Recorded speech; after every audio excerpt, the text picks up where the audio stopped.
I'm realizing like these summer reads that are unserious could be the way to come up with the plot for these books is just a Mad Lib, like just filling in Mad Libs of like, oh, what is this man's occupation? He is a grocery chain. He is the next heir of a grocery chain conglomerate. And who does he need to bring to a wedding? His ex. It's just silly. It is silly. It's absolutely unserious.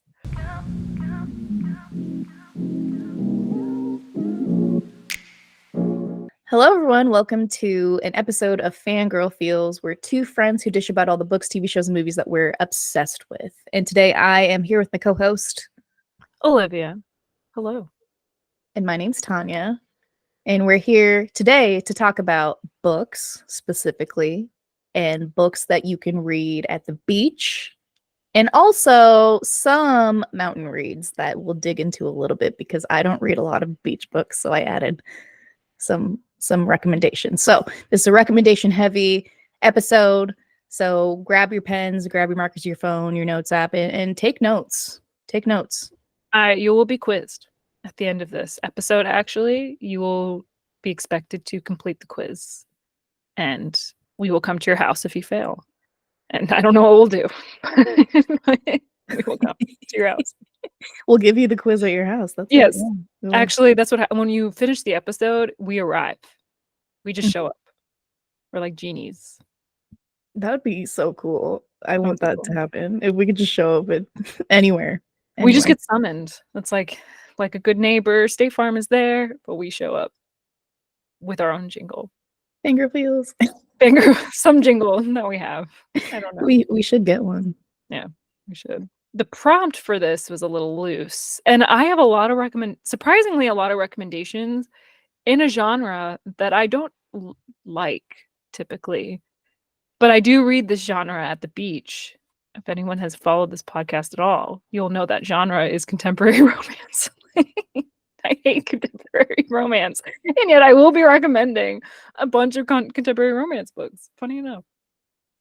Yeah, it's not your favorite, and it is the go-to beach read genre, which is crazy. Yeah. So I'll recommend the ones I haven't absolutely despised, because otherwise I do despise them. Yeah. And even the one I'm reading right now, which I don't hate it, but I'm still like, ugh, icky. Don't love. All right. Yeah. Well, before we get into that, curious what you've been up to for the past week. Well, what have I been up to? I've been watching Gilmore Girls. We were talking about this before we started recording. It is the season of Gilmore Girls. Granted, we're about to talk about beach reads, but it is September, and the fall time is objectively Gilmore Girls time. I have not watched Gilmore Girls. I grew up on Gilmore Girls. It was part of my childhood. And I did a rewatch when it came on Netflix back in like 2014 or whenever. And I've done like consistent rewatches. I don't do it every year. So I actually think the last time I did a rewatch was like 2018. It's been a few years. So it's fun to like rewatch it again. I feel like every time I rewatch it, I have something new that I get out of it. And it's a little upsetting because now Lorelai I'm on season 1. She starts the show like she's a mother to a 16-year-old girl, and she's 32. And I'm 31. And so it's like the first time ever I'm like, oh, wow, she's supposed to be my age. And I'm going to leave it at that. That makes me unhappy. But that's disturbing. It is. It is a little disturbing. I do think she looks older than 32 in the show, but I also think like older shows made the 30s look a lot older. I don't know what age the actress was, like Lauren Graham. I don't know what age she was when she started filming. We gotta look this up right now. Yeah, let's see but she definitely looks older than I think she looks older than me. Granted, I am not wearing like makeup and stuff right now, so that can affect it. She's just more put together. So it just, all this to say, it is a little upsetting to be at that age now, having grown up on the show, to be like, wow, you are me. I'm not Rory anymore, which I've spent most of the time being Rory. I am now Lorelai. The transition. I've never seen, and so we talked about this, is like, it's kind of crazy. I've never seen it, and it's such like a beloved show by so many people, and I should watch it because I loved Marvelous Mrs. Maisel. It's made by the same creator, so I'll check into it this fall too. Maybe we'll have a whole Gilmore Girls discussion. Who knows? Oh, we should. We should absolutely have a Gilmore Girls episode. Yeah. Wait, that would But- actually go very viral because people love Gilmore Girls. And I love going viral. And I love going viral. So it's a perfect match. But so Lauren Graham, who plays Lorelai, the mom, she was 33 years old when she first joined the cast and 40 years old by the series finale. So she is older than us currently. That won't stay that way because that's how time works. But yeah, that's why. Yeah, we want to age. Aging is a good thing. Otherwise, you're dead. So that's a good thing. So she was 33. Okay. I mean, she was only a year older than she was playing. So that's like, you don't change that much. Your look doesn't change. Yeah, it is. It is really weird. Time is strange. Yeah. I don't know if I like it. I don't like it. I don't like it either. I'm Lorelai. But she's such a, again, why we could have a whole episode on her. She's such an interesting mom character. There was a period of time where I like disliked her parenting tactics, and then now I'm back to not disliking her parenting tactics. Granted, I'm still only on season 1 and I know what happens later on. I know things occur. They're not perfect characters. But again, I just think it's a really interesting show. Has very interesting dynamics. I greatly enjoy it. The discourse around the men that are chosen as their partners, that I've just seen that and I can't follow because I never saw it, but I'm like, I think I agree with everyone who says things. You need to watch it. It is a big discourse. Rory's men in her life. I have my own answer that is not the most popular one. Oh. Yeah. I don't know if I want to spoil which one it is, but I have my own, and I think I am objectively correct, but you can just say it because it's fine. There's so many spoilers I've already seen, and then we'll discuss in that episode. Everyone stay tuned. So who is it? I think Logan. I think Logan was her best boyfriend. That is the boyfriend she had later on in the series in college. I am actually actively anti-Jess, which again, very controversial. I will probably get riots outside my house for saying that. Jess is because it's Milo Vento, whatever. Yeah, I love the actor. Very attractive. So I get that. That makes sense. He's kind of a butt when you first meet him. He's a terrible boy and is terrible to her. And then he comes back and like the only reason why people want to ship them is because he likes books. I'm like, that's not a good reason. Like the man was a complete asshole to her. Next. Thank you, next. Thank you, next. Logan has his issues, but I think he's the best out of all of them. Interesting. Okay. I'll keep this in mind when I watch. Yeah. When I watch. Logan's like a season 4 or 5. He's a later dude. Dean is her first boyfriend, who is great at first, and then their story takes a turn. But interesting. Okay. Yeah, there's a whole lot of lore in Gilmore Girls. There is so much. Yeah. Because there were so many seasons, right? There's 7. Okay, that's a lot. We should watch it. You should watch it. I think you would like it, and I think it's a fun show to discuss. Yeah. Very interesting. I'm surprised we didn't think about that before. Yeah. Well, probably because I haven't seen it, so I haven't brought it up. But yeah. I think the biggest oh, sorry, go on. No, what are you going to say? No, I mean, the big shock that I found out as someone who's not a fan is I just know the actress Alexis Bledel, she's Latina. She's half Argentine and Mexican, which I didn't know until I saw because I saw her in Handmaid's Tale. And then she had an interview where she spoke in Spanish. I was like, what? That's crazy. I did not know that. You're teaching me that right now. Yeah. I thought she was white. My bad. Well, she's technically is white, but yeah, just from both Argentina and then I guess Mexico. So that's cool. Good for her. Crazy. Yeah. But that's really all I've been into, really.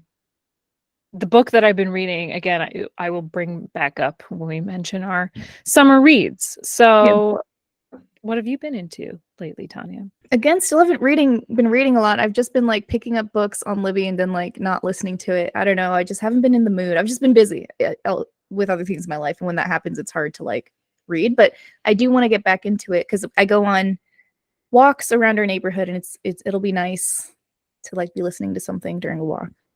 But I speaking of going viral, I had a post on Threads go viral. That is my update. I have done nothing else in the past week other than this. Did I you saw see it? this. It showed up today. I saw it on Threads. It was like about Sarah Jessica Parker.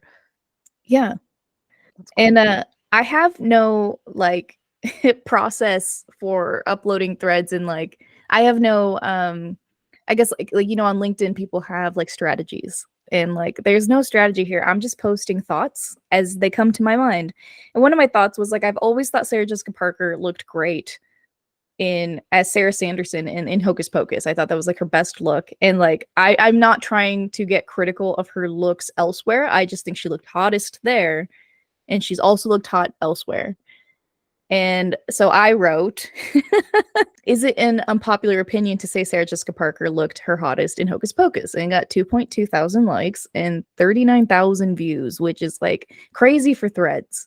That is like, it blew my mind. And so a bunch of people have been like commenting on it, recommending other movies to watch of hers, and just having a good conversation. There's only been like honestly like 3 negative comments, and I That's ignored pretty them. good. But otherwise, like Yeah. everyone's like, no, we all agree. And I'm like, cool. It's just silly. It's just silly. That's fun. Does anyone have a Threads strategy? It's so one new, and I think it is so bizarre what goes viral and what doesn't. Like you can't really plan for it. It's almost like TikTok in that way. There's no way to really know what will and what won't. So I do think mindless there's thoughts. strategies. I've been on it long enough to like pick it up, but like literally because it's threads, there's threads. So people will start and like write something and say one of 33, and then you follow the thread. It's honestly the same Yeah. as LinkedIn. It's the same LinkedIn strategy of like get a hook, have some like credibility, like say something shocking, have credibility, and then dive into specifics. It's the same thing across all platforms, and it's working here too, unfortunately. And Yeah. I fall for it sometimes, but honestly, I just love when it's like organic, random thoughts just shout out into the air. I think it's because I do comedy that like I can see through the scams or like the people trying to like lure you in. But Yeah. yeah, There's a lot of engagement bait posts. I get those yeah, a lot. Like I was getting for a while, like, is 30 too old to have kids? I feel like I mentioned this. It's like, this is so stupid. Like, and yeah, you know, you're just getting, and people do fall for it. Yeah. Just a bunch of engagement bait. Or like, I get a lot of things where it's like, how much money I made this week. And it's like a random screenshot of like their Stan account or Stan store or whatever it is. And you're like, there's no way to verify that this is you, that you yeah, didn't edit this. You were just, but that's the issue with virality. It's like going viral in and of itself doesn't mean anything. Like it really doesn't mean anything half the time. for sure. Yeah, Like unless there is like a goal to it, most of the time it's just like you went viral for a random post. Nothing happens afterwards, you know? Most of the time your yeah. life doesn't change. It's like it helps if you have a call to action. Obviously, like Yes. that's like the only way. Otherwise, like again, we talked about like the Hawk Tuah girl. Like that is like those rare moments where it goes like globally viral, but and then she was able to capitalize off of it. But yeah, it's like you need to have something for them to engage in. And for me, it's just movie recommendations. Yeah. I mean, it helps people discover if they liked your vibe. There's an element of that, but otherwise it's like people want to go viral, but there's no goal to the virality most of the time. But yeah, there's Yeah. also the girl that did very demure, very mindful. Like Yeah.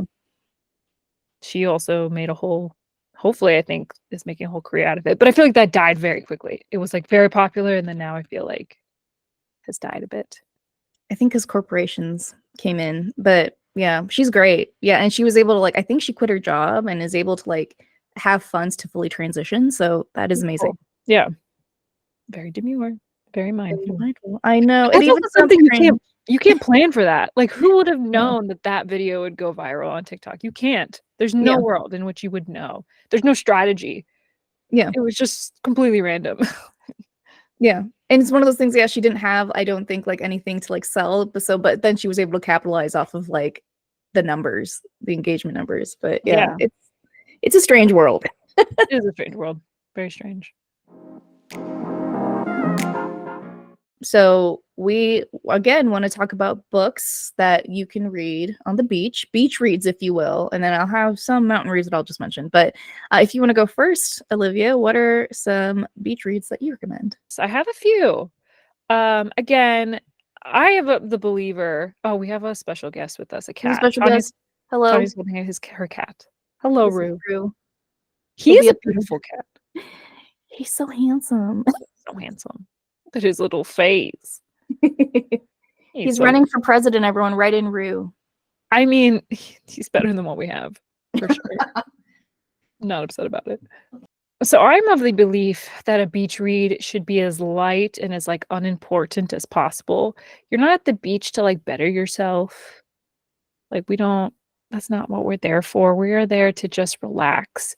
So hence I have a few contemporary romances to read because they are very light, very mindless, borderline silly. I mean, honestly silly, and that's okay. That's what we want. A lot of rom-coms. So the first one I recommend is The Unhoneymooners by Christina Lauren.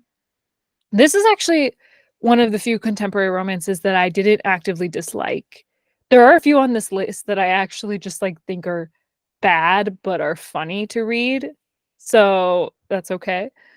Um, The Unhoneymooners is a rom-com that follows Olive. She has a twin sister that gets married and she's about to go on her honeymoon, but they all get food poisoning at their wedding. And so she has to go to the honeymoon instead of her sister because it's all paid for, and she gets to go with her now brother-in-law, Ethan. And things ensue when they're on this honeymoon together that they have to be on. So that one's kind of fun. I enjoyed that one. Another one, the one I'm reading right now, is also by Christina Lauren. It's called The Paradise Problem. And it's a fake marriage romance where this heir to a grocery store conglomerate is married to a girl named Anna Green, but it's a marriage of convenience because she needed a place to live during college. And so they signed a marriage contract so they could live together in this like student housing. And they actually never get divorced. And he needs her to come with him to his sister's wedding because he needs to prove that he's still married in order to win his inheritance from his family. His grandfather has a clause in his will that like in order to receive their inheritance, he has to have been married for at least 5 years. So he never actually divorced her and now needs her to come to his sister's wedding to prove that they're still married. It's funny. I'm enjoying it. I just, again, my issue with contemporary romances is I really hate when they get really horny really fast. I really hate it. So that's my issue with these. This one's more of an issue than the Honeymooners, but it's not bad. I like it. Again, very light, very silly. And then one that's like a little bit more like YA that I enjoyed is To All the Boys I've Loved Before. That one I actually greatly liked. I think I like YA rom-coms more than like adult rom-coms for that reason. And this is actually a Netflix show, so if you watch the Netflix show, you probably know the book or movie. It was a movie. And it's about a girl named Laura Jean who like she never admitted to her crushes, so she wrote a letter to each boy that she had a crush on throughout the years. And then one day she discovers that someone mailed out her letters to all her crushes and now has to deal with the fallout of all her past crushes, knowing that she liked them. And it's very cute. And it's a good book. The book is, I think, just as good as the movies. I didn't finish the series of movies. And I actually don't think I finished the series of books, but To All the Boys I Loved Before. Fun book. This all sounded entertaining. The Paradise Problem sounds really interesting, but also I'm realizing like these summer reads that are unserious could be the way to come up with the plot for these books is just a Mad Lib, like just filling in Mad Libs of like, oh, what is this man's occupation? He is a grocery chain. He is the next heir of a grocery chain conglomerate. And who does he need to bring to a wedding? His ex. It's just silly. It is silly. It's absolutely unserious. But yeah, they're fun. Like these feel like movies. Like these would be really fun rom-com movies that I think I would enjoy more than the book form because sometimes I just don't like the level of detail that gets put into the books. And sometimes I just I like things left up to the imagination. Because again, I get icky by real men. Like I don't need to hear real men's thoughts about how gorgeous the girl is. Like I like don't like it. I don't like it. I get icky. The one thing to say gorgeous. I hate when they start describing other things. So I get upset. Yeah. I will say I do enjoy scenarios where they build up the friendship and then a love forms, like where there's no involvement of like hitting on her first and sexualizing her. I want like the again Fleabag scenario where they're working together first and then I well that agree. happened pretty quick, but still. But Yeah, I agree. I feel like there's a lost art to just like the subtle like build up to like the sexual tension. Like I feel like when we're describing it too soon or it just happens too soon, I get I get upset. I'm like, because that's just like not, I guess that's not how I work. Like, I would never suddenly feel that way about somebody. I don't know. It's just strange. It's like boundaries. yeah. So, yeah, I agree. I think I think that's my biggest critique of like contemporary romances in general. It's like, remember the art of the like build up. The slow Friends burn. to romance. Yeah, slow burn, Mhm. basically. Yeah. That's what we want. Yes. But Honeymooners was fun. The Paradise Problem I'm liking a little less, but hopefully it'll end well. We'll see. Yeah. Okay, keep us updated. Okay, what about you? What's some of your Um, reads? so I read contemporary books and novels, and I've only read a couple contemporary romances, and I don't hate them, but again, like we talked about, it has to have the things I like slow burn. They're like peers first, friends, and then they move into a courtship of some sort. But I do mostly read thrillers, mysteries, and horror books. And so you can read them on the beach, everyone. You can when the horror and the murder takes place on a beach. So the first book, and I've recommended this so many times if you're a longtime listener. If not, hello, welcome to our podcast. But I love Catherine Steadman. She's an actress herself. And so I listen to her audiobooks because she reads them like an actress would. It's just really engaging. And so her first book, I believe, that she's ever published is called Something in the Water. A shocking discovery on a honeymoon in paradise changes the lives of a picture perfect couple in this taut psychological thriller debut for readers of Ruth Ware, Paula Hawkins, Sherry LaPena. I don't know those other authors. I should check them out. But this is a very good book. A murder happens and they're on a beach and highly recommend. Murder on the Beach. That actually does sound kind of fun. I would read that. I It's honestly good. should get into some murder thrillers because I think I keep getting into contemporary romances thinking I will like it, and I'm always disappointed. So I think I need to just try a different genre. Like I need to stop because you would think I would like rom-coms and I don't. So I should just try these. Fool you twice. Yeah. Exactly. Fool me 100 times, honestly. But yeah, I think so. And like I have been finding myself into thrillers and horror that are written by women. I will occasionally read one written by a man, and you can tell the difference. And I'll as I go through these books, I'll describe the difference. But like the women they describe like relationships with other women. You get into it through like I guess like empathy, putting yourself in their shoes and like actually like I'll just read this next one, which makes sense. It's called The Hike. This is a mountain recommendation that I'd recommend. You can read it on the beach, why not? But like it's written by a woman and she describes friendships with other women on this hike where a murder happens. And it's funny because at the same time I was reading The Ritual, which is still a great book and a great movie. It's one of my most favorite horror films. You can tell the difference. The Ritual by Adam Neville, he writes the book from the perspective of men going on a bachelor party versus The Hike is from the perspective of women going on like a reunion. So it's kind of similar, but just like the way that it's written is so different. The way the things that these authors focus on, depending on if they're a man or a woman, it's just so interesting. There should be like papers written about this for sure. I believe it. And to each their own. Yeah.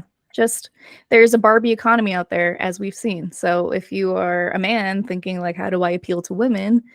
Just talk to us. We'll tell you what we want to read. That'd be Amazing. great. Incredible. To go in line with more of the contemporary books that you'd read on a beach, I really liked this book called The Husbands. I've talked about it before. It's by Holly Gramazio.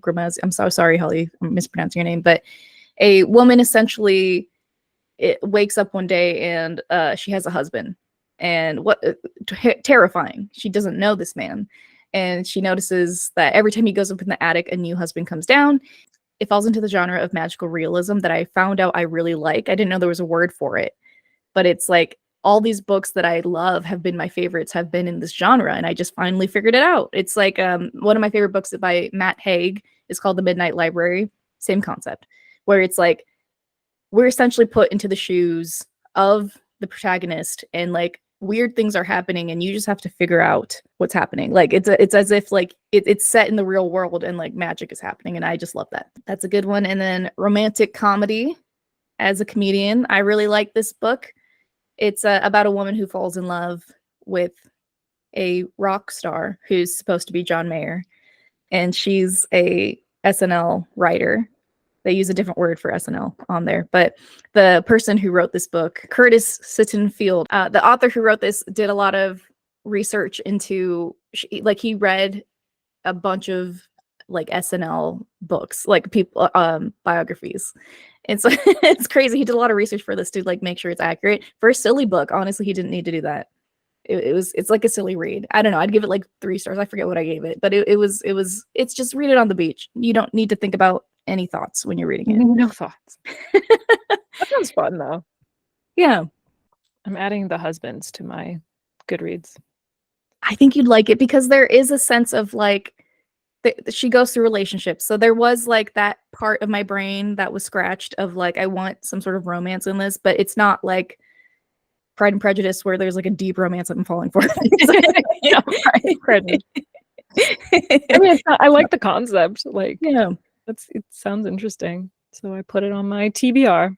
Do it. Yeah. And I will mention, we do want to talk about like, I guess, spooky time books. So like, I won't go into details about this, but the Very Secret Society of Witches we'll probably bring up again in our recommendations for like fall books. But definitely check that out. And then, but I will say that a great beach read and mountain read that fits both is like any book by Taylor Jenkins Reid. I love every single book she's written. I'm a fangirl. I'm a fangirl of Taylor Jenkins Reid. You've all probably heard of Seven Husbands of Evelyn Hugo. Definitely check that one out. That's very popular. I believe it's getting turned into a movie or show. And then, but my favorite of hers is actually Malibu Rising, because it's just a little chaotic. It's like, it's a great summer read because it happens by the beach in Malibu. And there's like, essentially the concept is a party happens and you're going through the party, but I think there's flashbacks of like different people's lives and how they're interconnected. I really liked it. But essentially, Malibu Rising by Taylor Jenkins Reid is 4 famous siblings throw an epic party to celebrate the end of the summer, but over the course of 24 hours, their lives will change forever. And I kind of like those books where it's all just like one setting that you're reading about. I do like that. Mm-hmm. I never heard of this book actually. The cover looks familiar, but I guess I never looked into it. That sounds interesting. And it says it's a historical fiction, which I like historical fictions. So yes, TBR. which also is Seven Husbands of Evelyn Hugo. She also has like a cinematic universe. I won't say what happens, but her books are connected in some way. So it's yeah. SJM over here. Hey. I do think I'm just in the wrong genre. I really just gotta stop. I'm in the wrong genre. Like, fool me once, yeah, shame on you. Just fool me 800 times, shame on me. Maybe just venture out a little bit, like try some of these other ones. Yeah, those are good. You have good your recommendations. I was actively saying I disliked half my recommendations as I was saying. So yours are much better. You're like, don't read this, but I guess I'll mention it. They're just books I read on the beach. That's why. But actively hated most of them. And I didn't hate them. I just don't love them. Yeah, there's something to this. Maybe switch it up. Like, it can still be a beach read. It could be a thriller. Yeah. It could be a thriller. This is why we make a good pairing, because you have like other genres and I'm like, here are books I actively hated. And enjoy. But no, honestly, likewise, because like, so now that we're moving into fall, and last week was very where we live in the Midwest, the temperatures were like in the 70s. I wanted like a fantasy book where there's romance and it was kind of spooky and gothic. And you gave a great recommendation, which you've mentioned before, because it's one of your favorite books that you've read this year, One Dark Window. So we make a great Yes. pairing. Yeah. We do. I'm really excited for you to read One Dark Window because I feel like it's very much your vibe. It's very spooks, but like it's just so good. Great magic system, very fun. 10 out of 10. Not a summer read. Very much a late fall winter read, but perfect. Yeah. I'll keep you all updated. Yes. How that goes. We could do a whole episode on that, I'm sure, since you liked it so much. Yeah, and honestly, I mean, it was a book talk recommendation, and I'm again pretty bitter against a lot of book talk recommendations, but this one worked. This was a really good choice, which was surprising to me. It's like I wouldn't feel like this would be that popular, but it was. Yeah. So good. Crazy. So I have now the audiobook and the book on Libby to read through. So maybe this will be it. Maybe this will fix my book slump that I've been in. So I hope so. It is a little bit of a slower start, but I'm just slow to start new books regardless most of the time.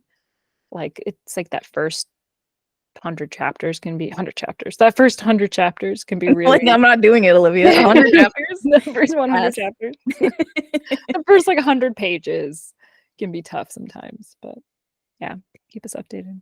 I added The Husbands. I added The Very Secret Society of Witches has been on my list for a while.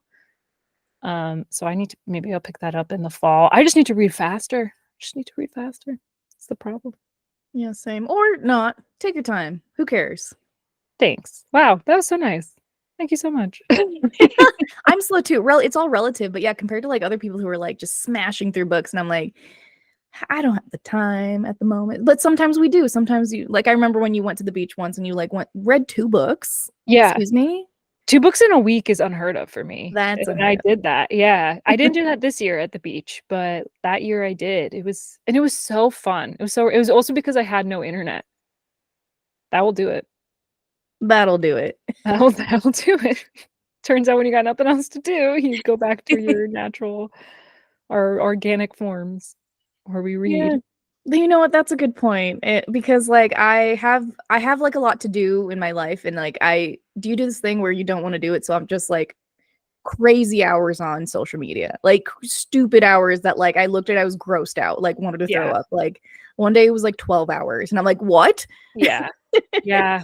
I actually turned off my screen time thing on my iPhone because it wasn't very accurate. Like the other day it told me my mail was on for 12 hours, and I'm like, that's annoying because now it upped my hours for no reason. But there have been times where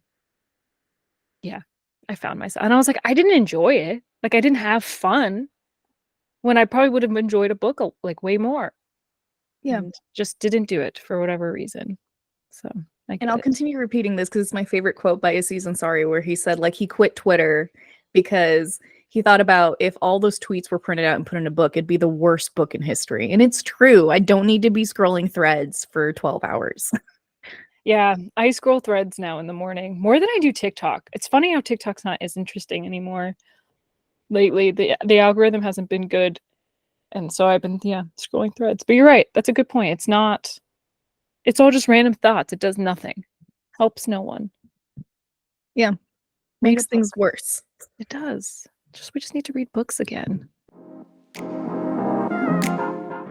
Well, thanks for listening to this episode. You can find us on Spotify, Apple Podcasts, basically anywhere you get a podcast. We are on Instagram, TikTok, YouTube. We don't actually have a Threads, but follow Tanya on Threads because she goes viral. She's very cool. You can find our individual socials in the description below. And thanks for being back with us as we've restarted. And we'll be back in your feeds next week with a new episode. If you want us to record about Gilmore Girls, leave us a comment because I think that's a great episode. We should prioritize that. Gilmore Girls. All right. Done. Prioritized. Done. But until next time, bye. Bye. I got scared that we were going to do it. We both hesitated. I'll edit it so there's no hesitation. No hesitation. Perfect.